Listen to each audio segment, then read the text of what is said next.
ఇది 140 కోట్ల మంది హిందువుల మీద చంద్రబాబు చేస్తున్నటువంటి ఆరోపణ, వెంకటేశ్వర స్వామి మీదనే చేస్తున్నటువంటి ఆరోపణ.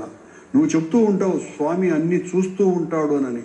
స్వామి అన్ని చూస్తూ ఉండేటువంటి ఆ సాక్షాత్తు స్వయంభూ అయినటువంటి వెంకటేశ్వర స్వామి జంతువుల కొవ్వును పరమ పవిత్రమైనటువంటి లడ్డూలో వాడితే ఆ వాడిన వాళ్లను సర్వనాశనం చేసేస్తాడు. ఒకవేళ ఈ ఆరోపణ చేసినటువంటి వ్యక్తి చెప్పింది అబద్ధమైతే 100% వెంకటేశ్వర స్వామి ఆరోపణ చేసినటువంటి వ్యక్తి యొక్క కుటుంబాన్ని కూడా సర్వనాశనం చేస్తాడు.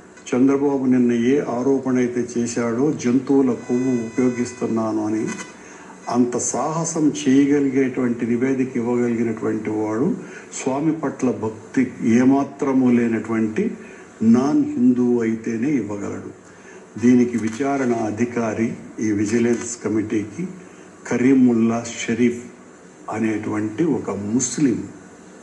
ఈ ముస్లింను ఉద్దేశపూర్వకంగానే వెంకటేశ్వర స్వామి పట్ల భక్తి లేనటువంటి నాన్ హిందువును చంద్రబాబు నాయుడు ఎంపిక చేసి ఆయనను విచారణ అధికారిగా నియమించి ఆయన ద్వారా ఇలాంటి నివేదికలే తెప్పించుకుంటాడు.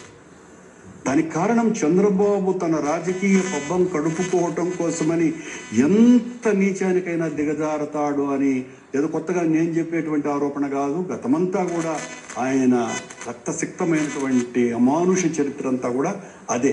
లేకపోతే ఇంతటి ఆరోపణ చంద్రబాబు నాయుడు గారు చెయ్యరు.